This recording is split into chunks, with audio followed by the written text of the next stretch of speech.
శుభోదయం మిత్రులారా, వార్తా కథనాలపై విశ్లేషణ కార్యక్రమం టీజీటీవీ మార్నింగ్ న్యూస్ కు స్వాగతం. నేను మీ జల్లి సత్య.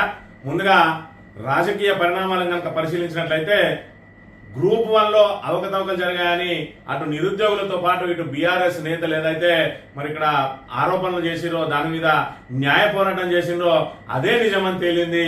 ఇవాళ 20,000 మంది మరి ఇక్కడ నిరుద్యోగుల భవితవ్యంతో ఆటలాడుకున్నది టీజీపీఎస్సీ.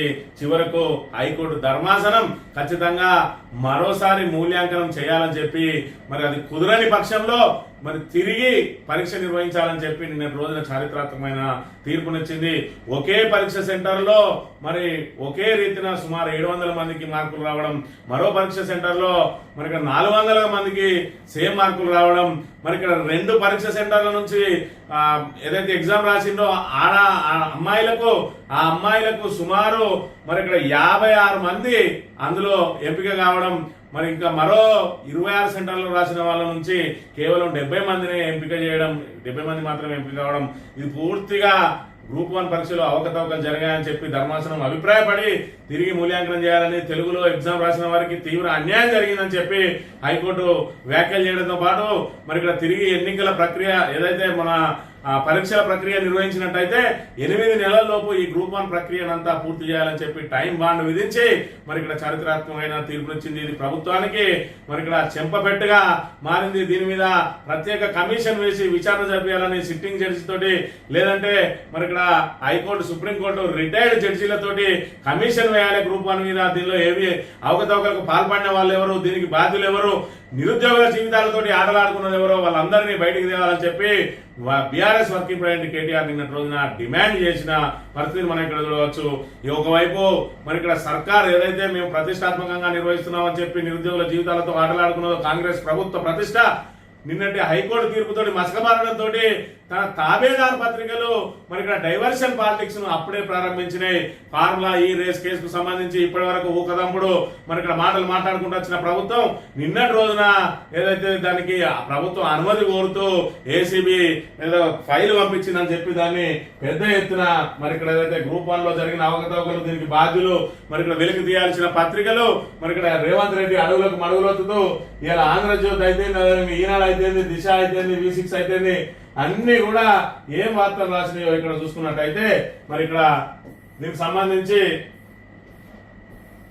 గ్రూప్ 1 ఫలితాలు రద్దు అని చెప్పి ఇక్కడ పెట్టి దీనికి వెంటనే మరి దీని వీళ్ళకంటే డైవర్ట్ చేయడానికి ఇక్కడ క్విట్ ప్రోకో అని చెప్పి ఫార్ములా ఈ రేస్ కంపెనీలకు బీఆర్ఎస్ పరస్పర లబ్ధి అని చెప్పి కొత్తగా ఏదో కొండం దవ్వి ఎలుకని పట్టిన ఈ పత్రికలు ఇలా దీన్ని పతాక శీర్షికలు వేసారు. కేవలం దీన్ని మరి ఏదైతే గ్రూప్ 1 లో ప్రభుత్వం జరిపిన అవకతవకల నుంచి మరి ఇక్కడ ఏదైతే ప్రజల దృష్టిని మరలించేందుకు ఇక్కడ గ్రూప్ 1 ఫలితాలకు సంబంధించి ఈనాడు కూడా చూసుకున్నట్టయితే ఇక్కడ ఫార్ములా ఈ రేస్ కేసుకు సంబంధించి దిశ పేపర్ చూసుకున్నట్టయితే ఇక్కడ వివాదాలకు కేర్ ఆఫ్ గ్రూప్ అని చెప్పి మరి ఇక్కడ చూసుకున్నట్టయితే మళ్ళీ ఫార్ములా ఈ రేస్ కేసులో కేటీఆర్ పై ప్రాసిక్యూషన్ అని, అదేవిధంగా వెలుగు చూసుకున్నట్టయితే వెలుగులో కూడా ఇక్కడ గ్రూప్ 1 మెయిన్స్ పేపర్లను మళ్ళీ దిద్దండి అని చెప్పి ఇక్కడ ఫార్ములా రేస్ కేసులో 600 కోట్ల క్విట్ ప్రోకో 600 కోట్లు ఇచ్చింది. మరి ఏదైతే ఆ కంపెనీ ఫార్ములా ఈ రేస్ కేసుకు సంబంధించి జిహెచ్ఎంసీ నుంచి కట్టింది 45 కోట్లు. మరి ఇక్కడ క్విట్ ప్రోకో ద్వారా 600 కోట్ల స్కామ్ అట. అంటే వినేవాడికి చెప్పేవాడికి వినేవాడు లోకు అన్నట్టు మేము ఏది మాట్లాడితే అదే నిజం అని చెప్పి మేము బట్టగాల్సి మీదేస్తాం బాధ్యత మీరు తుడుచుకొని అన్నట్టుగా ఉన్నది కాంగ్రెస్ ప్రభుత్వ పరిస్థితి. లేకపోతే వాటి రేవంత్ రెడ్డి బూట్ నాకే పత్రికల పరిస్థితి ఈ విధంగా ఉన్నది. 600 కోట్లట, 45 కోట్లు వాళ్ళకి చెల్లిస్తే 600 కోట్లు తిరిగి ఎట్లా వచ్చినాయో మరి వీళ్ళకే తెలవాలి. దాని మీద కూడా మరొకసారి చర్చించుకుందాం. ముందుగా నమస్తే తెలంగాణలో గ్రూప్ 1 కు సంబంధించి కనుక వార్తలు చూసుకున్నట్టయితే గ్రూప్ 1 మెరిట్ లిస్ట్ రాదు, రీవాల్యుయేషన్ జరపండి లేదా పరీక్ష పెట్టండి హైకోర్టు ధర్మాసనం ఉత్తర్వులు. టీజీపీఎస్సీ ప్రభుత్వంపై హైకోర్టు ధర్మాసనం ఆగ్రహం. ప్రక్రియ 8 నెలల్లో పూర్తి చేయాల్సిందే, లేదంటే మెయిన్స్ పరీక్ష రద్దు చేస్తాం. మెయిన్స్ నిర్వహణలో సమగ్రత లోపం, ప్రతి దశలోనూ పేరుకుపోయిన పక్షపాతం మీ వల్ల నిరుద్యోగ యువత ఆశల ఆవిరి. గ్రూప్ 1 పై హైకోర్టు చారిత్రాత్మకమైన తీర్పు. ఉద్యోగం సాధించాలంటే తెలంగాణ నిరుద్యోగ యువత ఆశలపై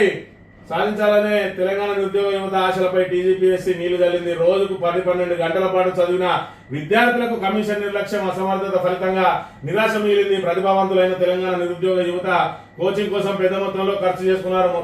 కొంతమంది ఉన్నతోద్యోగాలకు రాజీనామా చేసి మరి పరీక్షలకు సిద్ధమైన అలాంటి వారు ఉద్యోగాలు పొందలేని పరిస్థితులకు కల్పించింది. ఇప్పటికే 2 సార్లు గ్రూప్ 1 పరీక్ష రద్దయినా దాని నుంచి రాష్ట్ర ప్రభుత్వం కమిషన్ పాఠాలు నేర్చుకోలేదు. మహిళలకు ప్రత్యేకంగా కేంద్రాలు ఏర్పాటు చేసి దివ్యాంగులకు మాత్రం ప్రాధాన్యం లేదు. వారికి హైదరాబాద్ లో దూరంగా ఉన్న కాలేజీలో 2-3 అంతస్తులను కేటాయించింది. ఇక మూల్యాంకనం చూసుకున్నట్టయితే మూల్యాంకనం సరైన విధానంలో జరగలేదు, మోడరేషన్ విధానాన్ని అమలు చేయలేదు.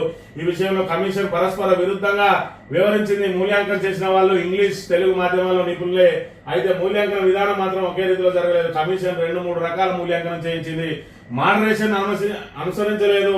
ఇది అసమానతలకు దారితీస్తుంది, ఇది రాజ్యాంగ హక్కులను ఉల్లంఘించడమే అని చెప్తున్న పరిస్థితిని మనం ఇక్కడ ప్రధానంగా గమనించవచ్చు.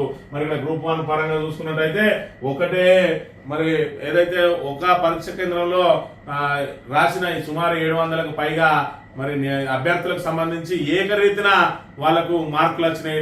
ఇంకో సెంటర్లో 400 పైగా మరి అభ్యర్థులకు ఏకరీతిన మార్కులు వచ్చినాయి. అదేవిధంగా ఉస్మానియా యూనివర్సిటీలో రాసిన వాళ్ళకు, కోటి ఉమెన్స్ కాలేజీలో రాసిన వాళ్ళకు, మరి అక్కడ 2 సెంటర్లో రాసిన మహిళలకు సుమారు 56 మంది సెలెక్ట్ అయితే, మరి బయట 26 సెంటర్లలో రాసిన వాళ్ళు కేవలం 70 మంది సెలెక్ట్ అయినారు అని అంటే దీనిలో పెద్ద ఎత్తున మరి అక్కడ అవకతవకలు జరిగినాయి అని చెప్పి హైకోర్టు అయితే నిర్ధారించిన పరిస్థితిని మనం ఇక్కడ ప్రధానంగా గమనించవచ్చు. మనం మొదటి నుంచి చెప్తా ఉన్నారు, ఖచ్చితంగా దొడ్డిదారిన గ్రూప్ 1 ఉద్యోగాలు అమ్ముడు పోయినాయి అని చెప్పి అటు బీఆర్ఎస్ ఎమ్మెల్యే పాడి కౌశిక్ రెడ్డి అయితే, అదేవిధంగా నిరుద్యోగుల పక్షాన నిరుద్యోగులందరూ కూడా పోరాటం చేసిండ్రు.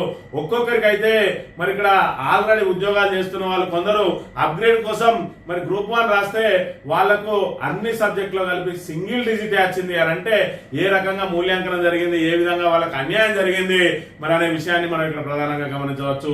కనీసం ఒక్కో పేపర్ లో ఒక్కొక్క మార్క్ వచ్చినా కూడా మరి పూర్తి స్థాయిలో ఏదైతే డబుల్ డిజిట్ వస్తుంది అసలు సింగిల్ డిజిట్ కే పరిమితం అయినరు అని అంటే పెద్ద ఎత్తున అవకతవకలు జరిగినాయి అని చెప్పి నిరుద్యోగుల నుంచి పెద్ద ఎత్తున ఆందోళన వ్యక్తమైంది. అయినా ప్రభుత్వం స్పందించకపోవడం మూలంగా వాళ్ళు హైకోర్టు తలుపు తట్టిండ్రు. హైకోర్టు తలుపు తడితే ఈ రోజు హైకోర్టు చారిత్రకమైన తీర్పు ఇచ్చిన పరిస్థితిని కూడా మనం ఇక్కడ గమనించాలి. దొంగలు ఎవరో తెలుసండి, గ్రూప్ 1 అవకతవకలపై కమిషన్ వేయాలంటున్న కేటీఆర్, హైకోర్టు సిట్టింగ్ జడ్జి లేదా సుప్రీంకోర్టు జడ్జితో పూర్తి స్థాయి విచారణ జరపాలి, బ్రోకర్లు దోషులను బయటికి తేవాలి, ఎవరు ఉద్యోగాలు అమ్ముకున్నారో, ఎక్కడ తప్పులు జరిగాయో స్పష్టతనివ్వాలి, ఎవరు ఎన్ని ఉద్యోగాలు ఇచ్చారో తేలాలి, ఉద్యోగాల భర్తీపై ప్రత్యేక అసెంబ్లీ పెట్టాలి, అశోక్ వచ్చి ఉద్యోగులకు హామీలు ఇచ్చిన రాహుల్ గాంధీ అంశంపై స్పందించాలని, నిరుద్యోగులపై కేసులను ఉపసంహరించాలి, దేశజాలకుపై రాజకీయం చేయదు, బీఆర్ఎస్ వర్కింగ్ ప్రెసిడెంట్ కేటీఆర్ సూచన అని చెప్పి బీఆర్ఎస్ ప్రభుత్వం ఉన్నప్పుడు గ్రూప్ 1 ప్రశ్న పత్రం లీక్ అయితే నిఘా వర్గాల ద్వారా తెలిసిన వెంటనే తప్పును సరిదిద్దడం కోసం పరీక్షలు నాటి సీఎం కేసీఆర్ రద్దు చేసిండ్రు.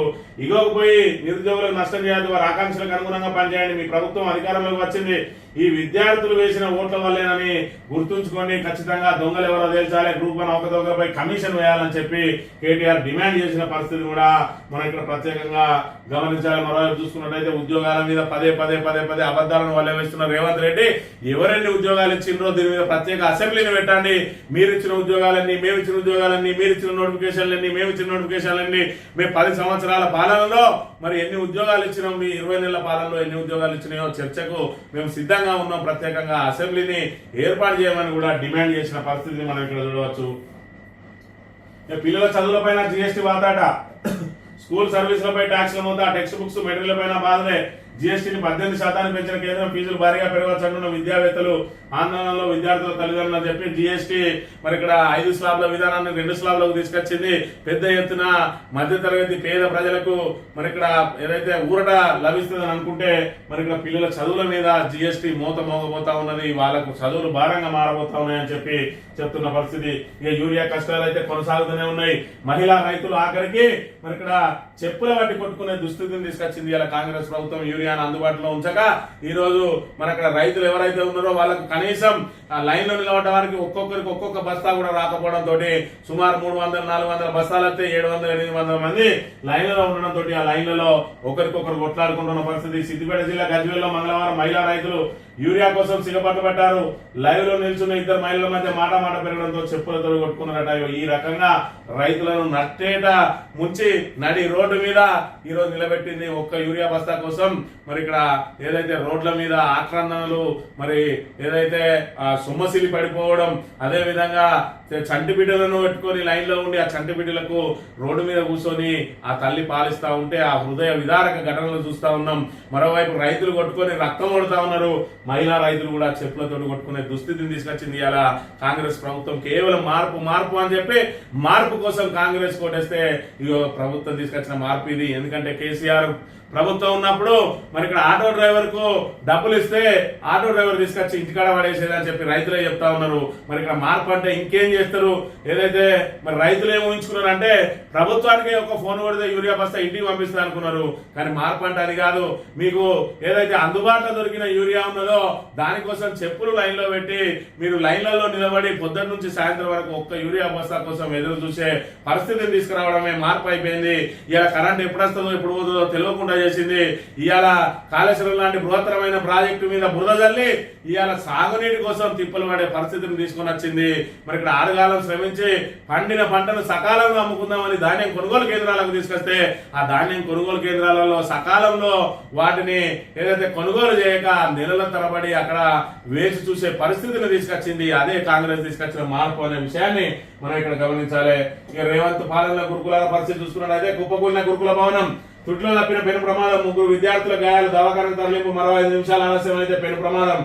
సంగారెడ్డి జిల్లా లింగంపల్లిలో తల్లిదండ్రుల ఘటన, తల్లిదండ్రుల ఫైర్ అని చెప్పి మరి ఇక్కడ శిథిలావస్థకు చేరుకున్నది. వర్షాలకు నానిపోయినాయి. దాని పరిస్థితి ఏందని ఎప్పటికప్పుడు పర్యవేక్షించి ప్రమాదకరంగా ఉంటే వాటిని ఖాళీ చేయించి మరి వేరే చోట వాళ్ళకు వసతి కల్పించాల్సిన ప్రభుత్వం ఆ దిశగా కృషి చేయకపోవడంతో ఇప్పటికే మరి ఫుడ్ పాయిజన్ ఘటనలతోటి, విద్యుత్ శాఖలతోటి, అదేవిధంగా పాము కాట్లతోటి అనేకంగా ప్రమాదాలకు గురవుతున్న విద్యార్థులు ఆఖరికి భవనాలు కూలి కూడా మరి చనిపోయే దుస్థితిని తీసుకొస్తా ఉన్నది. త్రుటిలో తప్పింది ప్రమాదం.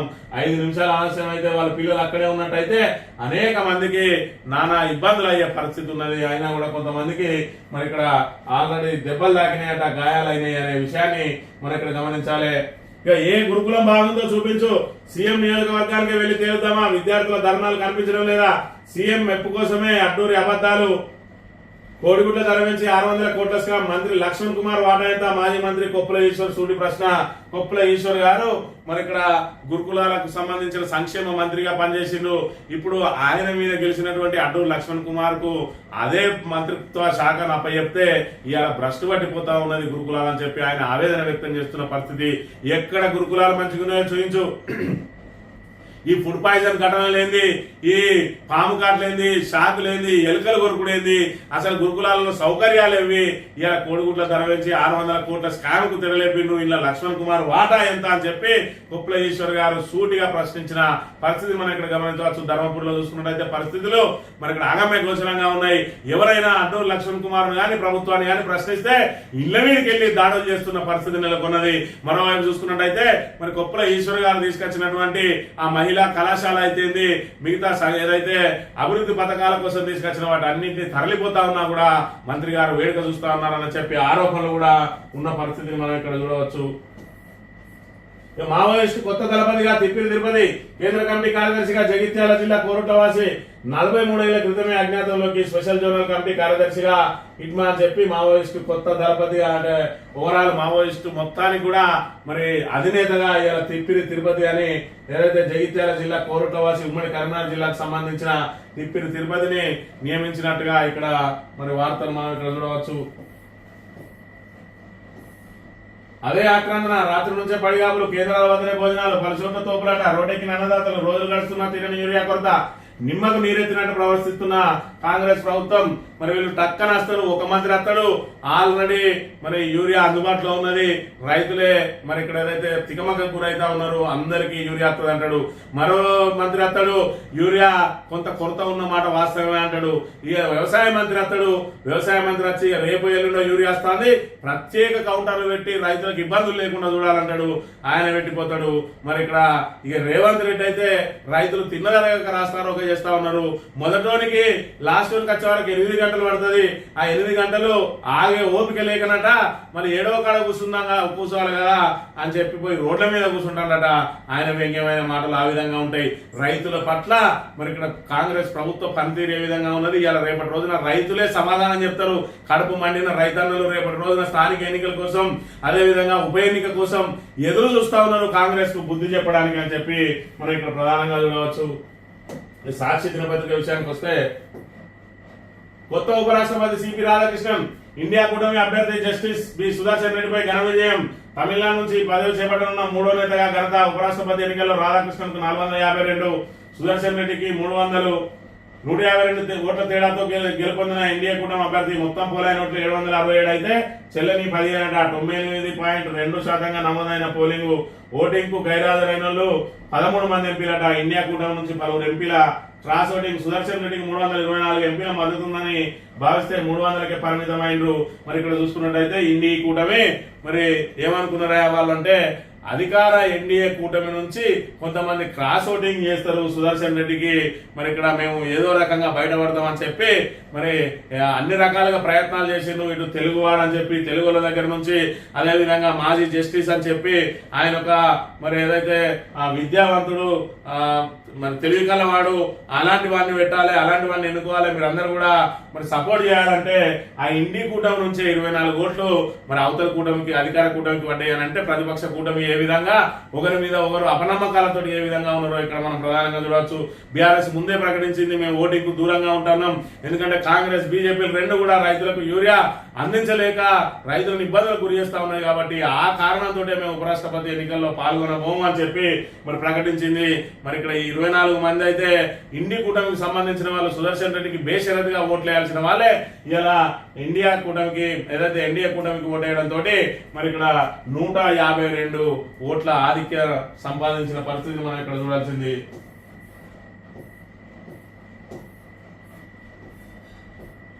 అభివృద్ధికి కొత్త దారులట. Future city Amaravati Bandar greenfield express హైవేకు అనుమతి ఇవ్వండి. రీజనల్ రింగ్ రోడ్ ఉత్తర భాగం పనులకు కూడా శ్రీశైలం మార్గంలో ఎలివేటెడ్ కారిడార్ ఏర్పాటు చేయాలి.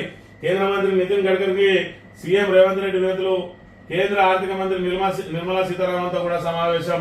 ఇన్నిసార్లు పోతాడు 53, 54 సారి ఇప్పుడు రేవంత్ రెడ్డి ఢిల్లీకి వెళ్ళిన ప్రతిసారి కూడా మరి వెళ్లే ఉద్దేశం ఏందో కానీ ఇక్కడ బయట పిఆర్ స్టెంట్ లో భాగంగా ఫోటోలు దిగడం, ఈ మంత్రిని కలిసిండు ఆ మంత్రిని కలిసిండు దీనికోసం దానికోసం రేవంత్ రెడ్డి పాపం ఎక్కే విమానం దిగే విమానం అన్నట్టు తెలంగాణ రాష్ట్రాన్ని అభివృద్ధి చేయడం కోసం ఏదైతే నిధులను రాబట్టడం కోసం అనేక ప్రయత్నం చేస్తాడు అన్నట్టుగా అక్కడ పోతూనే ఉన్నాడు వస్తూనే ఉన్నాడు. ఇప్పటి వరకు తెలంగాణకు తెచ్చింది మాత్రం శూన్యం. 2 బడ్జెట్లు పెడితే 2 బడ్జెట్లలో కూడా తెలంగాణ కేటాయింపులు సున్నానే.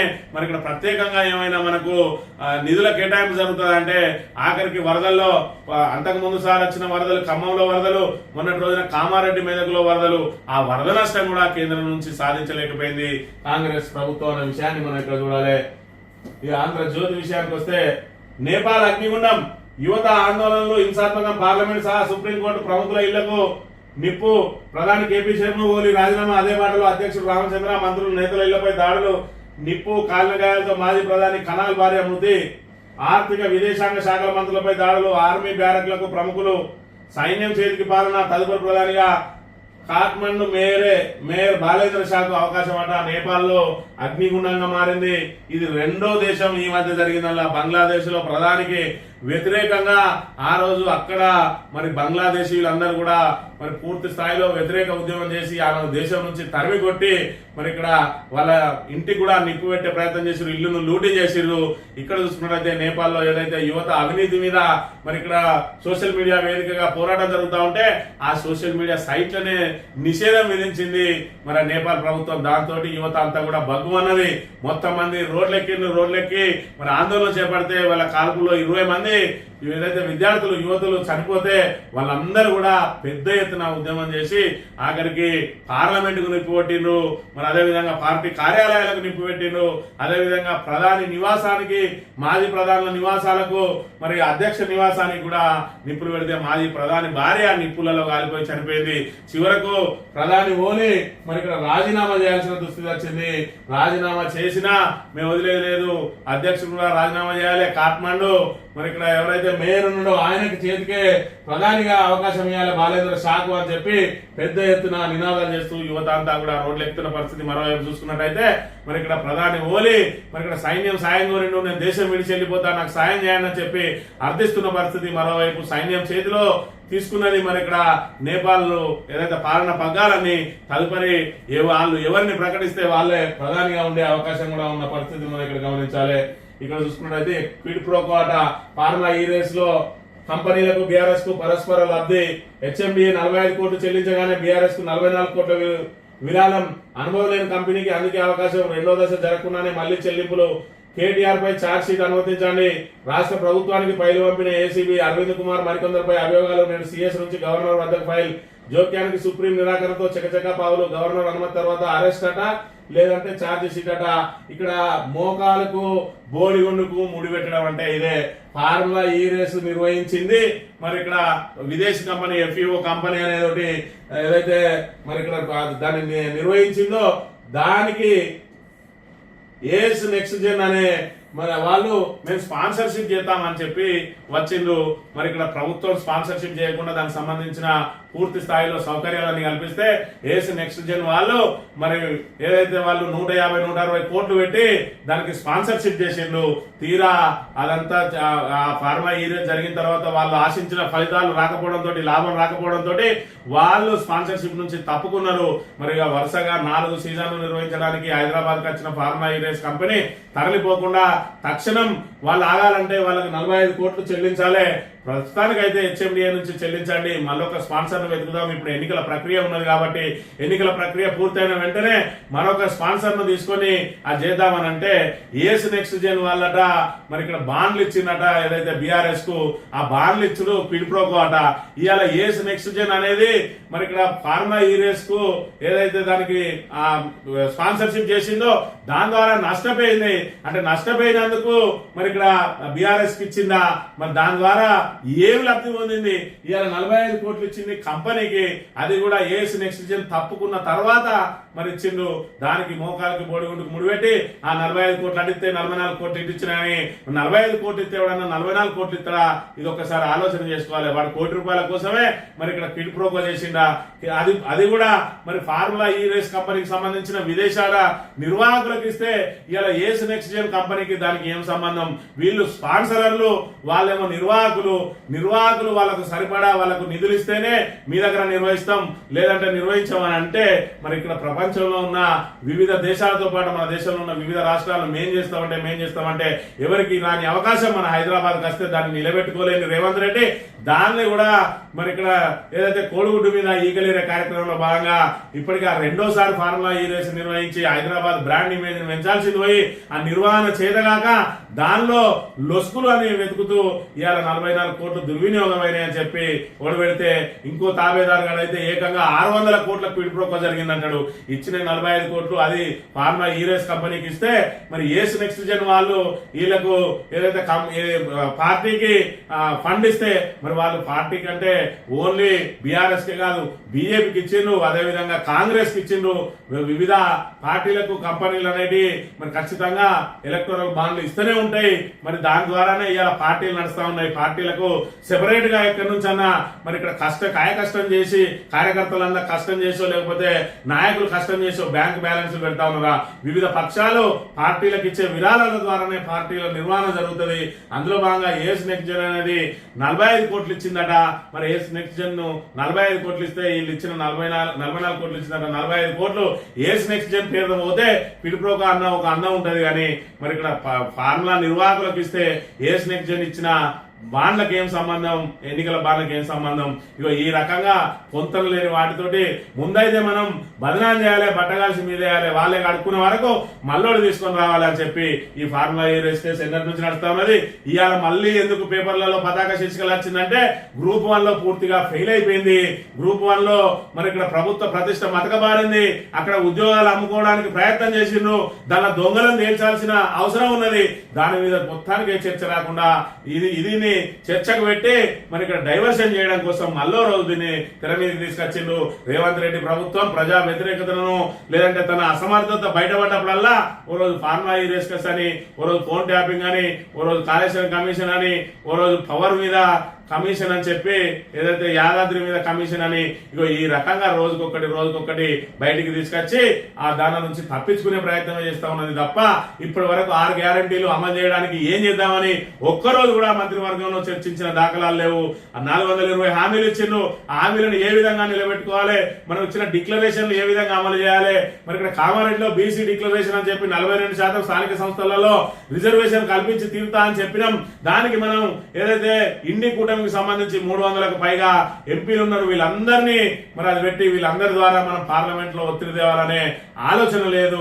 ఇండి కూటమి ద్వారా మేము ఖచ్చితంగా సాధించి తీరుతామన్నారు. కనీసం రాహుల్ గాంధీ ఇప్పటి వరకు పార్లమెంట్ లో 42% గురించి మాట్లాడింది లేదు.